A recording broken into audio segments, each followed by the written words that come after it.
Praise lord. దేవునికి స్తోత్రం కలుగును గాక.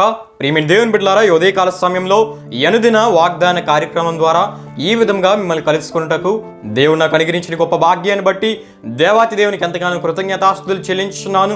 అదేవిధంగా ఈ అనుదిన వాగ్దాన కార్యక్రమాన్ని వీక్షించున్న మీ అందరికీ ప్రభువైన యేసుక్రీస్తు నామములో శుభములు తెలుపుచున్నాను. ప్రియమైన దేవుని బిడ్డలారా, మీ అందరి కొరకు మేము ప్రార్థన చేస్తున్నాం. మా కొరకు, మా పరిచయ కొరకు మీ ప్రార్థనలో జ్ఞాపకం చేసుకోవలసిందిగా ప్రభువైన యేసుక్రీస్తు నామములో మీ అందరినీ కోరుచు ఉన్నాను. ప్రియమైన దేవుని బిడ్డలారా, ఈ దినము ప్రభు మీకు ఇచ్చే వాగ్దానము మలాకీ గ్రంథం 4వ అధ్యాయం 2వ వచనంలో ఉన్నది. ఆ వాగ్దాన వచనాన్ని నేను మీ కొరకు చదువుచున్నాను. ప్రార్థనాపూర్వకంగా ఆలకించవలసిందిగా ప్రభువైన యేసుక్రీస్తు నామములో మీ అందరినీ కోరుచు ఉన్నాను. ఆ వాగ్దాన వచనము ఈ విధంగా రాయబడి ఉన్నది. అయితే నా నామమందు భయభక్తులు గలవారగు మీకు నీతి సూర్యుడు ఉదయించును, అతని రెక్కలు ఆరోగ్యము కలుగుజేయును. గనుక మీరు బయలుదేరి క్రొవ్విన దూడల గంతులు వేయనట్లు గంతులు వేయుదురు. హల్లెలూయా, హల్లెలూయా. ప్రియమైన దేవుని బిడ్డలారా, ఈ వాగ్దానాన్ని దేవుడు మలాకీ ప్రవక్త ద్వారా ఇశ్రాయేలు ప్రజలకు, యూదులకు దేవుడిస్తున్న వాగ్దానంగా ఈ వాగ్దానాన్ని మనం చూస్తూ ఉన్నాం. అయితే ఈ వాగ్దానాన్ని మనం జ్ఞాపకం చేసుకుంటున్నప్పుడు ప్రియమైన దేవుని బిడ్డలారా, ఇది భవిష్యత్తులో జరగవలసిన, ఇంకా నెరవేర్పు జరగవలసిన వాగ్దానముగా ఈ వాగ్దానాన్ని మనం చూస్తాం. అయితే ప్రియమైన దేవుని బిడ్డలారా, ఇది ఎప్పుడు జరగబోతుందంటే క్రీస్తు రెండవ రాకడలో ఈ వాగ్దానము నెరవేర్పు జరగబోతుంది. ప్రియమైన దేవుని బిడ్డలారా, గనుక ఈ వాగ్దానం ద్వారా దేవుడు, అంటే మలాకీ ప్రవక్త ద్వారా దేవుడు వారితో మాట్లాడుతూ దేవుడు తన ప్రజలైన ఇశ్రాయేలులకు, యూదులకు దేవుడు ఇచ్చిన వాగ్దానంగా ఈ వాగ్దానాన్ని మనం చూస్తాం. అయితే ఈ విషయాలు ప్రియమైన దేవుని బిడ్డలారా, 4వ అధ్యాయం 1వ వచనంలో మనం చూస్తున్నప్పుడు యాలయనగా నియమింపబడిన దినము వచ్చుచున్నది అని మనం చూస్తూ ఉంటాం.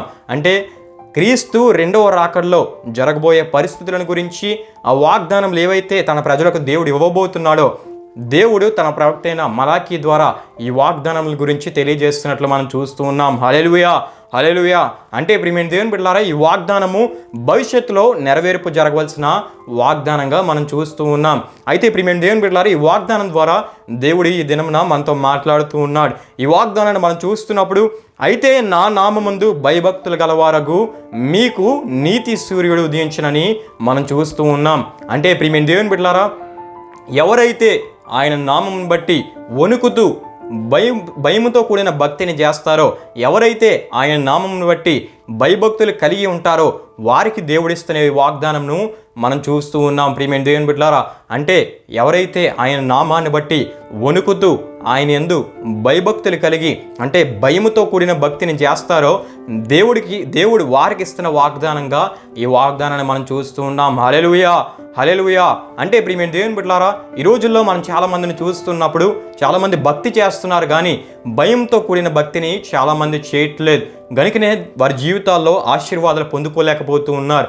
కానీ దేవుడు మన యొద్ద నుండి భక్తిని కోరుతూ ఉన్నాడు, కానీ అది భయముతో కూడిన భక్తిగా దేవుడు కోరుతూ ఉన్నాడు. ప్రియమైన దేవుని బిడ్డలారా, మన జీవితాల్లో దేవుని భయము లేకపోతే మనం ఆశీర్వాదాలను చూడలేం. అందుకే దేవుని వాక్యాలు మనం చూస్తున్నప్పుడు అనేక మంది భయము లేకుండా వారు భక్తి చేస్తారు, వారు నశింపజేయబడ్డారు. ప్రియమైన దేవుని బిడ్డలారా, దేవుని భయము లేకుండా వారు బ్రతికారు. వారి జీవితాల్లో శాపాలను, నాశనాన్ని వారు తెచ్చుకున్నారు. దేవుని వాక్యంలో మనం చూస్తూ ఉన్నప్పుడు భయము లేక ఏలు కుమారులు వారు చేసిన పాపాన్ని బట్టి వారికి, వారి కుటుంబానికి వారి నాశనాన్ని తీసుకుని వచ్చారు. అంతేకాకుండా ప్రియమైన దేవుని బిడ్డలారా, భయము లేక నోవాహు దేవుని మాటలను ప్రకటించినప్పటికీ జలప్రలయంలో అనేక మంది కొట్టుకుపోయినట్లు మనం చూస్తూ ఉంటాం. అంతేకాకుండా భయము లేక, అంటే దేవుని ప్రవక్త అయిన ఏలియా వెళ్ళి దేవుని మాటలను ప్రకటించినా సరే ఆ మాటలను లక్ష్య పెట్టక దేవుని భయం లేక ఉన్న ఆ రాజు అయిన ఆహాబు, రాణి అయిన యెజబెల్, ప్రియమైన దేవుని బిడ్డలారా, వారు ఘోరమైన మరణాన్ని పొందుకున్నట్లు మనం చూస్తూ ఉంటాం. అంతేకాకుండా భయము లేని ఆకాను, దేవుని భయం లేని ఆకాను ఏదైతే శపితమైన దాన్ని ముట్టుకున్నాడో తద్వారా తన కుటుంబానికి, తనకి నాశనాన్ని తెచ్చుకున్నాడు. ప్రియమైన దేవుని బిడ్డలారా, భయము లేక సంసోను దేవుడు తనకిచ్చిన అభిషేకాన్ని కోల్పోయాడు. ప్రియమైన దేవుని బిడ్డలారా, అంతేకాకుండా భయము లేక కయీను తన తమ్ముడైన హేబేలును చంపివేశాడు. ప్రియమైన దేవుని బిడ్డలారా, భయము లేక ఇన్ని నాశనాల్ని అనేక మంది తెచ్చుకుని ఉన్నారు. ప్రియమైన దేవుని బిడ్డలారా, అంటే దేవుని భయం ఉంటే వారు దేవుడు మనల్ని చూస్తున్నాడని భయంతో వారు ముందుకు వెళ్తూ ఉంటారు. కానీ దేవుని భయం లేక చాలామంది ఈ రోజుల్లో కూడా ఈ వీరి వలె వారి జీవితాల నాశనాన్ని, వారి జీవితాల శాపాలను పొందుకుంటూ ఉన్నారు. కానీ దేవుని వాక్యంలో మనం చూస్తున్నప్పుడు భయంతో కూడిన భక్తిని చేసిన వారు కూడా అనేక మంది దైవ భక్తులు ఉన్నారు. మనం చూస్తూ ఉన్నప్పుడు దేవుడు నోవాహుతో మాట్లాడి ఒక ఓడను నిర్మించి, మీరు జలప్రలయం రాబోతుంది, మీరు ఓడను నిర్మించమన్నప్పుడు దేవుని మాటకు లోబడి దేవుని మాటను విని దాన్ని గైకొని దేవుని భయాన్ని కలిగి జీవించాడు గనుక ఆ జలప్రలయంలో నోవాహు కుటుంబం రక్షించబడినట్లు దేవుని వాక్యంలో మనం చూస్తాం. హల్లెలూయా, హల్లెలూయా. అంతేకాకుండా ప్రియమైన దేవుని బిడ్డలారా, దేవుని భయాన్ని కలిగి ఉన్న యోసేపు అధికారిగా దేవుని చేత ఆశీర్వదించబడ్డారు. అదేవిధంగా దేవుని భయాన్ని కలిగి బ్రతికిన అబ్రహాము అన్ని విషయాల్లో దీవించబడ్డాడు. దేవుని భయాన్ని కలిగి బ్రతికిన ఇస్సాకు నూరంతుల ఫలాన్ని, నూరంతుల ఆశీర్వాదాన్ని తన జీవితంలో పొందుకున్నాడు. ప్రియమైన దేవుని బిడ్డలారా, దేవుని భయాన్ని కలిగి బ్రతికిన యాకోబు ద్వారా దేవుడు 12 గోత్రాలను, ఇశ్రాయేలులను దేవుడు విస్తరింపజేసి అనేక మందికి దీవెనకరంగా వారిని నిలబెట్టాడు. ప్రియమైన దేవుని బిడ్డలారా, అంతేకాకుండా ఎలా చెప్పుకుంటూ వెళ్తే అనేక మంది దైవ భక్తులు దేవుని భయాన్ని వారి జీవితాల్లో కలిగి దేవుని చేత అద్భుతంగా వాడబడిన వారు ఉన్నారు. దేవుని భయాన్ని వారి జీవితాల్లో కలిగి పాపానికి దూరంగా బ్రతికి దేవునికి విధేయులుగా బ్రతికి దేవుని చేత అత్యున్నతంగా ఆశీర్వదించబడ్డారు. హల్లెలూయా, హల్లెలూయా. గనుక ప్రియమైన దేవుని బిడ్డలారా, ఈ వాగ్దానం ద్వారా దేవుడు మనతో మాట్లాడుతున్నాడు. ఒకవేళ ఈ రోజున నీవు భక్తిని చేస్తున్నావు కానీ దేవుని భయాన్ని లేకుండా భక్తిని చేస్తున్నట్లయితే అది నీకు మేలు చేయదు. నీవు ఎప్పుడైతే భయముతో కూడిన భక్తిని చేస్తావో దేవుడు ఈ వాగ్దానం ద్వారా నీతో మాట్లాడుతున్నాడు. ఎప్పుడైతే నా నామముందు భయభక్తులు గలవారు మీకు అని దేవుడు మాట్లాడుతున్నాడు. అంటే ఆయనను బట్టి ఎవరైతే భయముతో కూడిన భక్తిని చేస్తారో వారి జీవితాల్లో ఆయన నీతి సూర్యుడిగా ఉదయించి అద్భుతాలు దేవుడు చేస్తానని ఈ వాగ్దానం ద్వారా తెలియపరుస్తున్నారు. హల్లెలూయా. గనుక ప్రియమైన దేవుని బిడ్డలారా, నా నామముందు భయభక్తులు గలవారగు మీకు నీతి సూర్యుడు ఉదయించినని దేవుడు వాగ్దానాన్ని ఇస్తున్నాడు.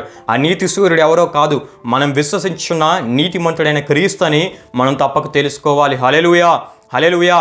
అంటే ప్రియమైన దేవుని బిడ్డలారా, నీవెప్పుడైతే ఆయన నామాన్ని బట్టి భయంతో కూడిన భక్తిని చేస్తావో నీ జీవితంలో ఆయన ఉదయించి అప్పటి వరకు ఏవైతే మోయబడిన ద్వారాలు ఉన్నాయో, అప్పటి వరకు ఏవైతే జరగని కార్యాలు ఉన్నాయో అవన్నిటిని ఆయన జరిగించి నీ ద్వారా ఆయన మహిమ పొందుకునే గొప్ప దేవునిగా ఆయన ఉన్నాడు. ప్రియమైన దేవుని బిడ్డలారా, ఎప్పుడైతే ఆయన మన జీవితాల్లో ఉదయిస్తాడో వెలుగుతో కూడిన కార్యాలను మనం చూస్తాం. ఆయన నీతి కార్యాలను మన జీవితాల్లో మనం చూస్తాం. ఆయన ఆశ్చర్యకరమైన అద్భుతమైన కార్యాలు మన జీవితాల్లో మనం చూడగలం. అంతేకాకుండా చీకట్లో అప్పటి వరకు నీవు ఉన్నట్లయితే ఎప్పుడైతే నువ్వు ఆయన నామమందు భయభక్తులు కలిగి ముందుకు వెళ్తావో ఆ చీకటి పరిస్థితుల నుండి దేవుడు నిన్ను విడిపించి వెలుగులోకి నిన్ను నడిపిస్తాడు. ప్రియమైన దేవుని బిడ్డలారా, అంతేకాకుండా పాపిగా నువ్వు బ్రతికినట్లయితే పాపినైన నిన్ను నీతిమంతురాలుగా ఆయన చేస్తాడు. ప్రియమైన దేవుని బిడ్డలారా, అంతేకాకుండా ఆయన యందు నీకు వెలుగు ఉదయిస్తుంది. ఆయన యందు నువ్వు ఒక వెలుగుగా, ఒక జ్యోతి వలె నీ వెలుగుతావు. ప్రియమైన దేవుని బిడ్డలారా, అంతేకాకుండా నీ జీవితంలో వెలుగు లక్షణాలు అంటే ఆయన ఏదైతే కోరుకున్న ఆ లక్షణాలు ఉన్నాయో ఆ వెలుగు లక్షణాలు, నీతి, సత్యము, పరిశుద్ధత, మంచితనము, ఇటువంటి వెలుగు లక్షణాలు నీ జీవితంలో నీవు చూడగలవు. అంతేకాకుండా అప్పటి వరకు ఏవైతే ప్రార్థనలకు జవాబులు రాలేదో ఎప్పుడైతే నువ్వు భయముతో కూడిన భక్తిని చేస్తావో అప్పుడు ఆ ప్రార్థనలకు జవాబులను కూడా నీవు పొందుకుంటావు. శ్రేష్టమైన దీవెనలను దేవుని చేత నువ్వు పొందుకుంటావు. ఆయన ఇచ్చే రక్షణను బట్టి సంతోషిస్తావు. ఆయన ఇచ్చే విడుదలను బట్టి నీవు సంతోషిస్తావు. అంతేకాకుండా ఆయన న్యాయవంతుడు గనుక ఆయన నీ జీవితంలో ఉదయించి ఆయన నీ జీవితంలో నీకు తోడుగా ఉండి నడిపిస్తాడు గనుక ఆ న్యాయమైన కార్యాలు నీ జీవితాల్లో నీవు చూడగలవు. హల్లెలూయా, హల్లెలూయా. గనుక ప్రియమైన దేవుని బిడ్డలారా, ఆయన నామం ముందు ఎవరైతే భయభక్తులు కలిగి ఉంటారో వారి జీవితాల్లో ఆయన ఉదయించి వారి జీవితాల్లో వారికి ఆయన తోడుగా ఉండి ఇటువంటి శ్రేష్టమైన దీవెనలు ఆయన దయచేయబోతున్నాడు. ప్రియమైన దేవుని బిడ్డలారా, అంతేకాకుండా అతని రెక్కలు ఆరోగ్యం కలుగు చేయనని మనం చూస్తూ ఉన్నాం.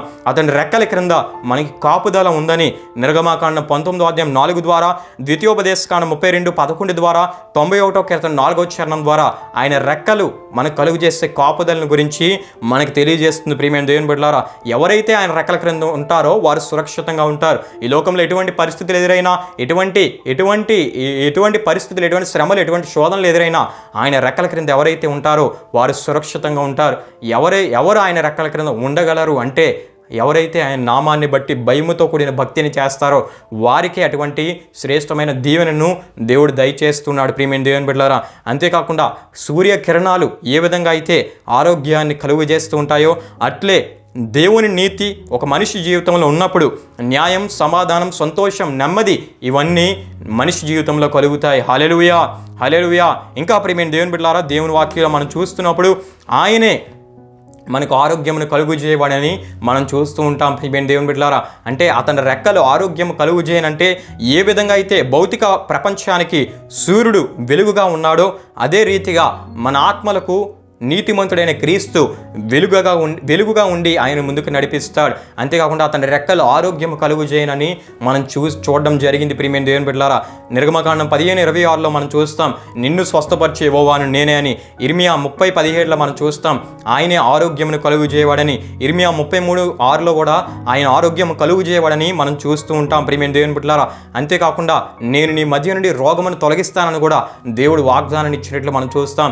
అంటే ఆయన ఒక్కడే మనకు ఆరోగ్యమును కలుగు చేయవాడు. ప్రియమైన దేవుని బిడ్డలారా, అది శారీరక ఆరోగ్యం కావచ్చు, మనం ఆత్మకు పట్టి కొన్ని రోగాలు పీడిస్తూ మానసికంగా కృంగుదలను కలుగు చేస్తున్న ఎటువంటి ఆత్మీయ రోగాలైనా సరే ఆయన మనకు ఆరోగ్యాన్ని కలుగు చేస్తానంటున్నాడు. ఎప్పుడంటే ఆయన నామాన్ని బట్టి మనం భయముతో కూడిన భక్తిని చేసినప్పుడు ఇవన్నీ దీవెనలు దేవుడు మనకి దయచేద్దామని ఆయన ఇష్టపడుతున్నాడు. ప్రియమైన దేవుని బిడ్డలారా, గనుక ఈరోజు నీ ఒకవేళ భయంతో కూడిన భక్తిని చేయలేనట్లయితే దేవుడు నీతో మాట్లాడుతున్నాడు. నీ భయంతో కూడిన భక్తిని నువ్వు ప్రారంభిస్తే ఆయన కార్యాలు నీ జీవితంలో ప్రారంభమవుతాయి. ఆయన ఇచ్చే ఆరోగ్యకరమైన దీవెనలు నువ్వు పొందుకోగలవు. ఒకవేళ నువ్వు భయంతో కూడిన భక్తిని చేస్తున్నట్లయితే, నువ్వు ముందుకు వెళ్ళినట్లయితే, ముందుకు కొనసాగినట్లయితే ఆయన ఏదైతే నీకు వాగ్దానాన్ని ఇచ్చాడో ఆ వాగ్దానాన్ని నీ పట్ల నెరవేర్చి స్థిరపరిచి నిన్ను అత్యున్నతంగా ఆశీర్వదించే గొప్ప దేవునిగా ఆయన ఉన్నాడు. ప్రియమైన దేవుని బిడ్డ, గనుక ఈ వాగ్దానాన్ని విశ్వసించి మనం ప్రార్థిద్దాం. ఆయన నీతిమంతుడైన క్రీస్తుగా మన జీవితాల్లో ఆయన ఉండి, నీతి సూర్యుడిగా మన జీవితాల్లో ఉండి ఆయన నీతి కార్యాలు మన జీవితాల్లో చేద్దామని ఆయన ఆశపడుతూ ఉన్నాడు. గనుక విశ్వసించి మనం ఈ వాగ్దాన దీవెనలు పొందుకుందాం. ప్రభు ఈ వాగ్దానాన్ని మన పట్ల నెరవేర్చునుగాక, ప్రభు మిమ్మల్ని దీవించునుగాక. ఆమేన్. ప్రియమైన దేవుని బిడ్డలారా, ముగింపు ప్రార్థన ద్వారా ఈ అనుదిన వాగ్దాన కార్యక్రమాన్ని మనం ముగించుకుందాం. ప్రార్థనలో నాతో పాటు అందరూ కలిసి ఏకీభవించవలసిందిగా ప్రభువైన యేసుక్రీస్తు నామములో మీ అందరినీ కోరుచు ఉన్నాను. ప్రార్థన చేసుకుందాం. మహిమా స్వరూపి అయిన మా ప్రభువా, జీవాధిపతి అయిన యేసయ్య, నీ ఘనమైన నామమునకు మహిమ, ఘనత, ప్రభావం చెల్లిస్తున్నాం తండ్రి.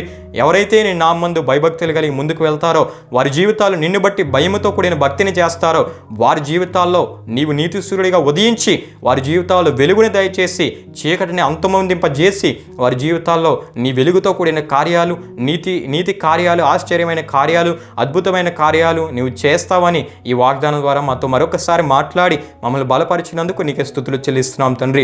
దేవా, నీవు కోరే ఈ జీవిత విధానాన్ని, నీవు కోరే ఆత్మీయతను మేము కలిగి, దేవా, నీ ద్వారా కలిగే ప్రతి మేలును మేము పొందుకునేటట్లు మీరు మమ్మల్ని ముందుకు నడిపించండి. ఈ వాగ్దానాన్ని వీక్షించిన ప్రతి ఒక్కరి జీవితాల్లో ఈ వాగ్దానాన్ని నెరవేర్చి మీరు మహిమ పొందుకోమని నీకే సమస్త ఘనత ప్రభావములు చెల్లిస్తూ యేసు పరిశుద్ధ నామంలో అడిగి వేడుకుంటున్నాము తండ్రి.